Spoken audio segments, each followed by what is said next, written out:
Emma eats bread and butter like a queen would have ostrich and cobra wine. We'll have satanic Christmas Eve and play piano in the chateau lobby. I've never done this, baby, be gentle. It's my first time. I've got you inside. People are boring, but you're something else completely. Damn, let's take our chances.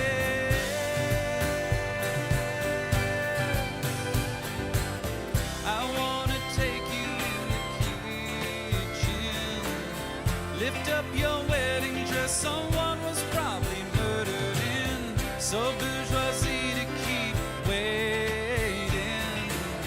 Dating for 20 years just feels pretty civilian. Good morning. How's everyone doing? I want to take you in the kitchen in the wedding dress that someone was probably murdered in. Father John Misty talking about his wedding. Guessing she got her wedding dress at Goodwill or something like that. Anyway, welcome to the morning show. My name's Jimmy. It's the morning, 9 a.m. on the eastern part of America, which is where I am, in the Bronx, coming to you live from the Roosevelt Studios. The morning show is we play some music at the beginning. I drink some coffee. We do some geography. We talk about an American town, its history, what they've got going on. We talk about a baseball player, their history, what they've got going on. Then we talk about a book or a poem, what they've got going on. That's the show. That's how it works. It's all my interests wrapped into one thing. Hope you enjoy it. Stay tuned. Or not. It's totally your call. No one's making you watch this. Good morning to Kyle, Jeffrey, Norm, Steve, Troy, Abe, Jill, Rob, Josh, Scott. No Name says morning. Real D says see John Boy and Fuzzy with Bauer and Clev. Yeah, that video came out. It's nice. Abe says Jimmy looking too fresh to mess up with a hat today. Yeah, Katie gave me a haircut yesterday. So that's what Katie taught herself during quarantine, is had a buzz hair and cut hair. So she gave me a haircut yesterday. So no hat today. I've been like straight hat for a while now. Still got it here if you want it. It's not working. Trying to put this on over the headphones. There we go. Morning. Who's in Periscope? Mike, B Mats, Spirit 29, Anthony, Not Mr. Moon, Chris in Facebook, Aaron Bay, Kraus, what's up? Welcome back. Dave Dawson woke up with a kink in his neck on Facebook, so if we can all keep him in your T's and pre's, that's all that said. He needs some help right now. Waking up with a kink in your neck sucks. Blows. One of the worst ways to wake up. One of the top 100 worst ways to wake up. You woke up with like a knife in your head. I think that'd be worse. Never been there, though. How's everyone doing? Been doing a deep dive into the Talkin' Folk podcast all yesterday afternoon. Great stuff, says Rob Patterson. That's nice. Nick does a really good job with Talkin' Folk. New episode out tomorrow, not today. What's out today is Laughs from the Past. Oh, you guys gotta see the beginning of the Laughs from the Past today.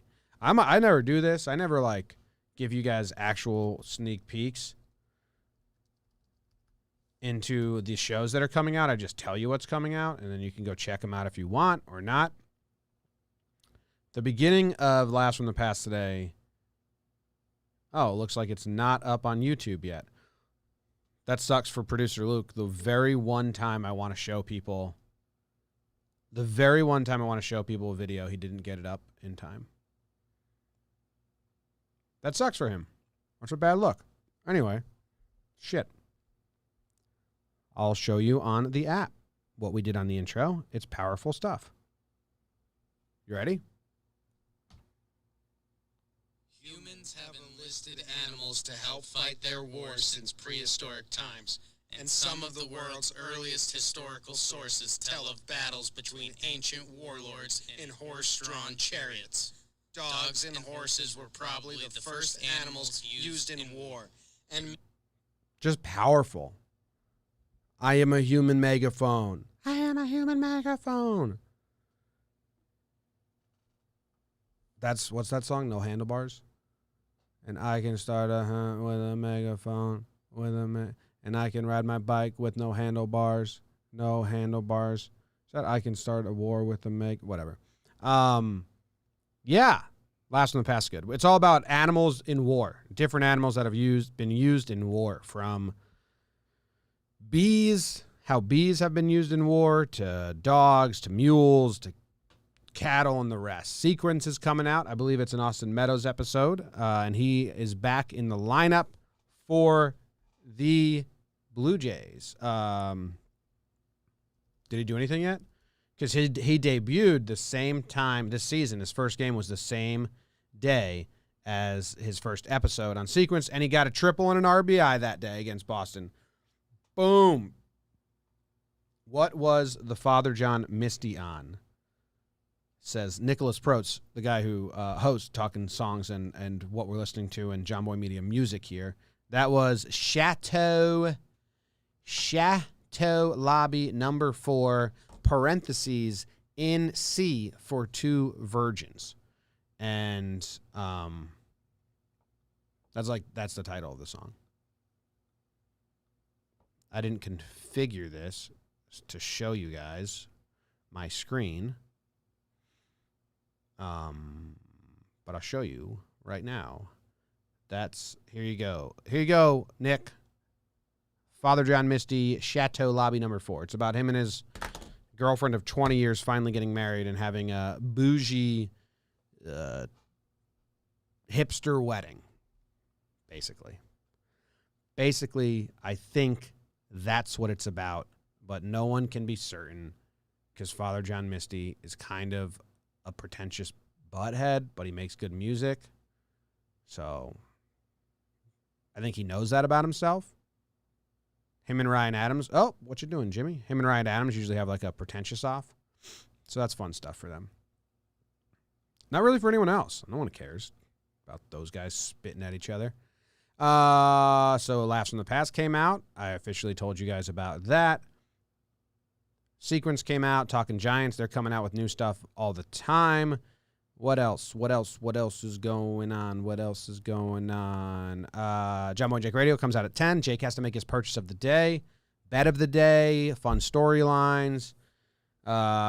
Recently, we did a story about this guy who has hireahitman.com or rentahitman.com, and he lures in people that are going to try and murder someone, hire someone else to murder someone, and then he gets them arrested for murder. And we did a whole news article whole story on it. We were joking. I was like, I think if I go to this website, I'm going to be put on the list. And then we were like, this can't work. And then the guy reached out, Rent a Hitman guy, and he said, you are on a list. So fuck. I really blew that. No, he was joking around with us. C. Guerrera 2020 joined on Periscope. No Talking Yanks today. Break day. Is there a Talking Yanks today, BBD? No. Talking Yanks is Monday, Tuesday, Wednesday, Friday. Sometimes it's Thursday because it's whenever the series ends. So if yesterday was the last game of a 3-game set, we would have had a Talking Yanks today. But the series ends today, so we're recording tonight. That's how Talking Yanks works. So, yeah, a little break. There will be a Talking Yanks pregame show, always, and a Talking Baseball pregame show. And there's a Talking Baseball episode out today, which is the voicemail app. A lot of people called in and leave voicemails. Trevor's starting to really like the voicemail up on Talking Baseball. So am I. Baseball is so hard to keep up with that people are actually calling in and, keeping us updated on storylines or thoughts that we don't have. So it's like more about you tell us what's going on with your team more so than come for our opinions. But it's good. It's really fun. I like the voicemail. So that's all that's out today. New Talking Nets, 2 eps a week now that we're in the bubble. Keith McPherson, host of Talking Nets, social media manager over here at John Boy Updates Me. So there's a Talking Nets out today as well. Norm Shaver is on the episode, a regular in the morning crew, called in, left a voicemail. Very good stuff. Gary Laspiza says, looking very official today. Thank you, Gary. No hat on, so that's nice. My contact is really bothering me. This eye, hold on, which way do I have to look? There's red right there. Every time I look, I don't know how to do that. I'm very mirrored. Luke Goat Ear says, did he say a new laughs from the past today? I did. A little laughs. It's like a 20-minute episode. Every Thursday there's like a 20-minute episode. See you at the cashier after the Rays series says, is that a new saying the kids are saying? Some kid was dropping that on me like as his outro tweet, see you at the cashier. And, man, it's just tough when people just speak in lame sayings. It's weird. Anyway, this is a lot of Q&A at the top of the show. Let's just move straight on to Thief River Falls. That's the random town today. It's in Minnesota. It's mostly sunny, 80 degrees. Awesome. If you're in Minnesota, that's very exciting for you. Thief River Falls, I got to tell you, I saw the name. For those of you that don't know, producer Luke just chooses a random town in America. And so every night I look at the sheet. I say, okay, what town am I talking about tomorrow? Okay. And then I do some research on it, try to find some interesting facts. I was like, Thief River Falls, awesome. There's got to be some cool stuff about that because the name itself, there's thief in it. So you think there's got to be some history. Why is it called Thief River? Well, the falls are actually, I think, at this crossroads of the Red Lake River and where the hell that one is. Red Lake River. A Red Lake River just bends. So are these the falls? Where the hell are the falls? There is a history of the name. It's not as exciting as I thought. Whoa. GeoGuessr. If someone just joined, you have to try and guess where we are. Thief River. Okay, geez, cheated. Imagine we just spun in circles and that was the whole show. Just me spinning. I don't know where the falls are. So it feels like I blew it already. A nice baseball field here.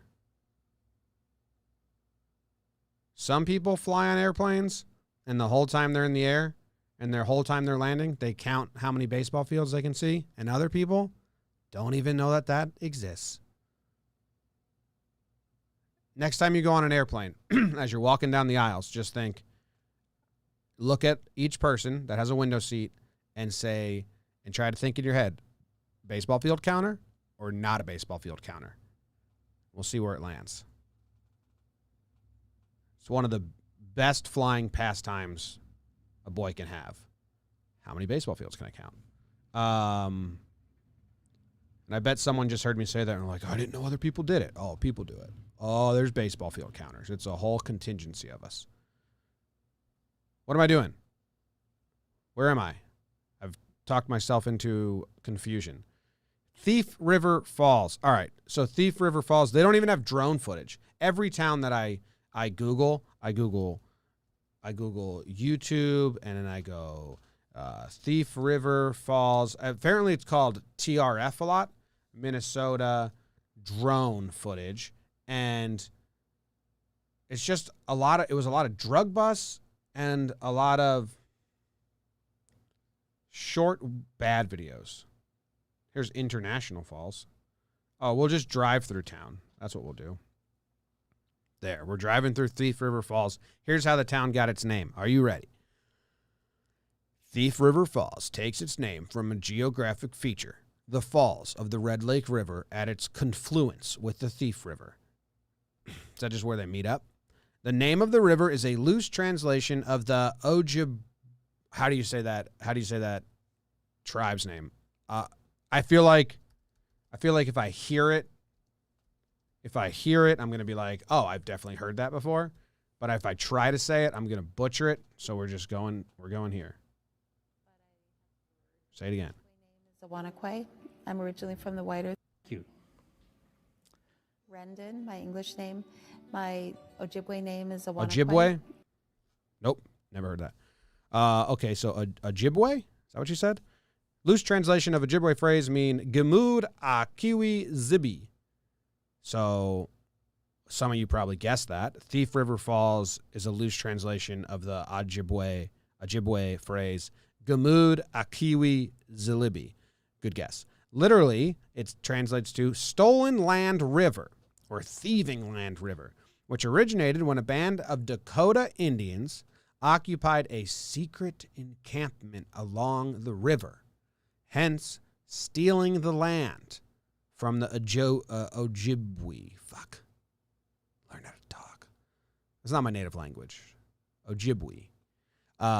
So a band of Dakota found a secret encampment along the river and just posted up, hung out, thought it was theirs. And the Ojibwe people came and were like, oh, we got thieves by the falls. Thieves by the falls. They sent out the alert. Human megaphone. I can start a war with a how's that fucking song go? Flowbarts, handlebars, lyrics, megaphone. Not even there.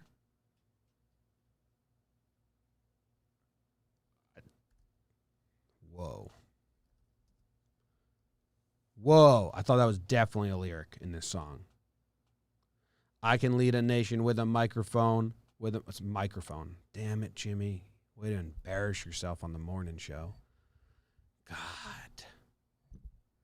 I can keep rhythm with no metronome. No metronome. This song came out at the same time as All I Want to Do Is Go Bang, Bang, Bang. Because me and my buddies did a road trip to Vancouver, and that was all we listened to. It's like that song. What's the Bang, Bang, Bang song? And Take Your Money. And then I always played Seven Things by Miley Cyrus because that pissed them off.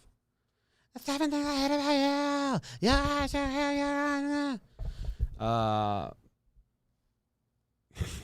Someone in Periscope just hit me with a good not joke. Nice one, John Boy. Not. It's tough. You got me. How about this terrible footage driving through Thief River Falls with just a bad lens? Anyway, so the Dakota stole the land. And then the other thing I found interesting about Thief River Falls history is that the Indian reservation that was established there was called Moose Dung. So, bad enough they're taking your land away from you and making you live on just this section of land. They give you the Moose Dung land? Imagine that. The Ojibwe? Wait, where are they saying we have to live now? The Moose Dung land? It's bullshit. That place sucks. The Moose Dung Indian Reservation was established on the west bank of the Thief River in the Treaty of Old Crossing in 1863. And then the town was developed as a lumber milling town. And the guy who wrote Hatchet is from Thief River Falls. Paulson? Yeah, Gary Paulson, your favorite book. How are you? Good. Nice weather for you. Oh, it's so nice out Happy today. for you. Yeah, I was very excited about the weather. I Rather. almost didn't sweat. And then right when I got in the door. I ran with Mac up and down the block at 6 a.m., and I sweat a little bit. It got nicer by 7. What's it supposed to be today? It's going to get hot. It's going to get hot, Jake says. Well, we're in here all day anyway. Long day in the office. We're here from 8 a.m. until probably midnight. Not loose dung, guys. Wait, hold on. Moose Dung, Indian Reservation. That's where the Ojibwe tribe, I'm being told, got sent to Moose Dung. Ooh, okay. Here's an article, November 14th, 2012. The sad legacy of the Moose Dung Reservation. Wish I would have found this last night, read it, got some bullet points, prepped it for you. Maybe I'll speed read the first 2 paragraphs, see if we got anything good. 1, do you guys want me to make it bigger for you so you can read along? Okay, here we go. In 1904, the Ojibwe village at the Thief River Falls in northwest Minnesota was removed from the Red Lake Indian Reservation to the east, much diminished after the tribe's secession of land between the reservation and Thief River Falls, known as the 11 Western Townships, 250,152 acres. The Indian cemetery at the village on a piece of land known as Squaw Point, where the Red Lake and Thief Rivers met, was dug up, and around 115 remains were taken by barge up the Red River Lake, where they were buried at a suitable point on the banks of the Red Lake River just across the reservation line. Ugh. Red Lake Woo-Be Ki Nu, in his book, We Have the Right to Exist, says that the remains were dumped. The Metis told us that our evidence of this. 2 issues were involved in the removal, he says. One of them was that the plundering of the graves of my people for artifacts. The second was the removal of physical evidence of the Jesus Christ had ever lived in the area. The site is known as Red Lake, as Silent City is entirely swamp and marshland in 1904 before the river had been dredged. Presumably it was even more marshy than it is today. It's hard to imagine that anything could have been buried in this terrain, even as it is today. It is possible that the barge could not proceed any further from Frog's Bridge, awesome name, so had to leave the dead there. Another version of Red Lakes had tribal elders stopping the barge out of disagreement with the village band, whose chief, Red Rope, had accepted allotment, whereas Red Lake had rejected allotment in favor of keeping all the land to be owned common by the tribe as a whole. This scenario seems unlikely because the village Indians said they were willing to remove at any time but would not sign any paper until their head man up at the lake approved of the matter. It is said that the moaning can sometimes be heard in the area, but sometimes nothing on 2 occasions. The story of Silent Cry remains sensitive for Red Lake and may be fraught with superstition as well. When I mentioned you guys travel, he replies, well, this paragraph down here is called Moose Dung, so I read the wrong thing. Sounds like they dug up a Native American burial ground and just dumped the bodies, and I think we can all agree it's kind of fucked up. Kind of fucked up. We're going to move on from Thief River Falls. There's not much going on now. If you type in Thief River Falls, the auto-populate comes up with drug bust. So I don't know what's going on. Someone just joined the someone just joined the Periscope and just said, I'm lost. Me too, man. Ojibwe. Nathan in Facebook says it's just Ojibwe. That's easy. Ojibwe. Nailed it. Well, anyway, that's Thief River Falls. It's a town in Minnesota. Game we used to play in college was we had a landline telephone, and my buddies would just dial a random phone number from an area code, and you had to keep them on long enough to guess the state that the accent was coming from. So we weren't trying to be mean to them. We just, hey, how is this? Is Bobby there? Oh, this isn't Bobby's house. Are you sure? And not trying to be mean, but just try to guess the accent. And Minnesota was always the best accent to call, always, or like the Dakotas. And that's all I have to say about that. Random player of the day is Damien Jackson. Damien Jackson, most well known for his collision in the ALDS with Johnny Damon. And I was watching this. We'll watch it in slow-mo here. And I was watching the collision, and I looked it up. And Johnny Damon played. Hold on, we'll go back a little. Johnny Damon played like 3 days later. I don't think that happens today. Bam. Hats go flying, bodies are down. Noma picks up the ball. Sorry, guys. Hope you're okay, but I got to make a play here. And he did make a play. Wow, it worked. Got him an out. There's another replay of it. So, yeah, this is like if when you Google his name. But I think Johnny Damon only missed like a couple days. Just crazy. Damien and Damon collide. I bet the headline used that. Show the replay again. Johnny Damon about to make the catch. Has no idea what's coming for him. It's gonna get super scary. Damn. Yeah, that's not fun. I think he missed, like he played in game 3. The Red Sox won this game. Then they went on to the ALCS. This was game 5 of the DS. They won. And then Johnny Damon played game 3 of the ALCS. So he missed 3 days. And he was like knocked out for 8 minutes. I remember he put his hand up and waved goodbye to the crowd, and that was like a cool moment after the scariest of moments. Ooh.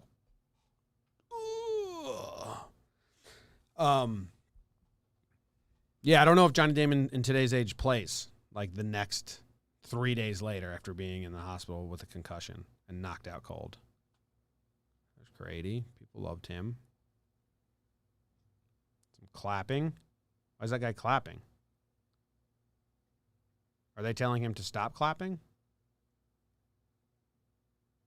Is there a fight? Is that what happened? Oh, Ortiz. Oh, I don't know this part of this saga. All right. I don't remember it, at least. So someone said something and clapped at him? I'm going to put the volume on. Damien Jackson wants to go back out there. He is very concerned about it. And now a few of the fans apparently giving it to Damien Jackson over behind that Oakland dugout. Well, now all of a sudden, some of the Boston players having to be restrained. Oh, Gabe Kapler's involved? Going into the dugout. Or going into the stands, I beg your pardon. I love Gabe. I don't know if it was just some unruly fans saying some things, some disrespectful things to the Red Sox players as they came off the. Oh, it's probably them clapping for the injury. Quick guess. That sucks. Someone on baseball Reddit just posted like a bunch of random facts, and one of them that is in 2004 Red Sox team, every single player voted that they were a Republican besides Gabe Kapler. Damien Jackson. Let's take a look at his stats and stuff. We got born August 16th. Birthday is coming up. About to turn 47. Congrats, Damien. That's exciting. Jacquees is his middle name. That's cool. He's from Concord, California, Ignacia Valley High School. Drafted by the Cleveland Indians in the 4th round. Did he ever lead the league in anything? No. Did he ever win any awards? No. What's his most games played in a season? 138. So he had a 3-year stretch here for the Padres where he was a starter. Below average bat. Safe to say below average bat. Games by position. Pinch runner, 96 times. Pinch hitter, 56. DH, 16. Outfield, 152. Right field, 19. Center field, 59. Left field. Shortstop, 284. Third base, 19. First base, 2. Never got to catch, though. It's a pretty nice diversity. It's a nice profile. 2,000. He's 2,000 in stolen bases. Huh? What's that mean? Oh, in the year 2000. In the year 2000, he was 10th in stolen bases. Oh, his Wikipedia said that. All right, ready? His Wikipedia said, this is something I was interested in because I feel like it's just more baseball reference nonsense. His Wikipedia said that in his rookie year, 1997, he led all rookies with stolen bases. Well, when was his fucking rookie year? 98? These are all just September call-up years. When, I guess we can find this. Rookie status, exceeded rookie limits during the 1999 season. All right, so in 1999, how many stolen bases did he have? He had 34 stolen bases. He led all rookies. How do you find like 1999 rookies? Rookie of the year? How would you find a list of 1999 rookies? 1999 rookie of the year in baseball. My guess is that no one came close to second place because it's such a weird thing. Okay, so AL, stolen bases. Omar Vizquel beat him in the AL. Wait, hold up. Oh, that's MVP voting. Rookie of the Year voting. Carlos Beltran beat him in the AL. What's happening? What's happening? I swear his thing said that he led all rookies in stolen bases, and I was like, that's pretty dubious. I think that could mean nothing. Jackson hit a broken bat grand slam versus Wade Miller. Okay. He did not play a full season until he was joined the San Diego Padres in 1999. He led all rookies in stolen bases. So he just didn't get a single vote. There's got to be a page where it's like 1999 rookies baseball reference. I don't know if I've gone through like rookies per year. 1999 MLB rookie players. Bam, found it. Okay. You got to be shitting me. They just list them. They just list them their careers, not the single season. Pissing me off. Something that doesn't need to be found. Clearly, none of you care about it. Why would you? And I'm not gonna go down the rabbit hole with you again.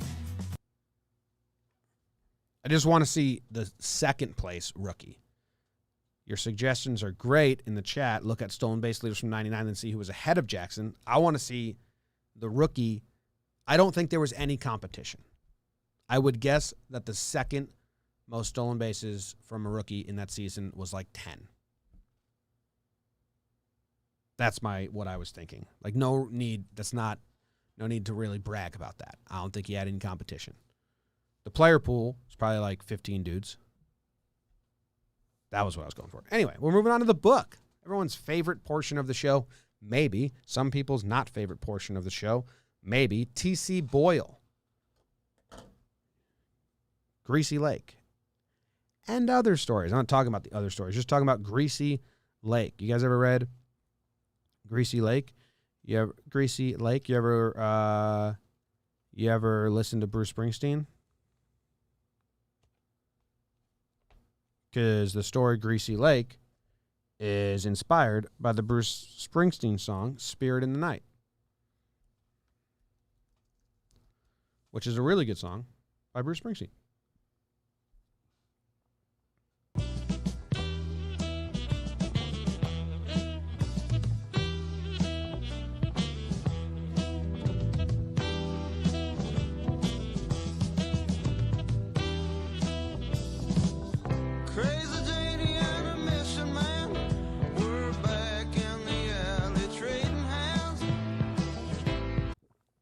Greasy Lake.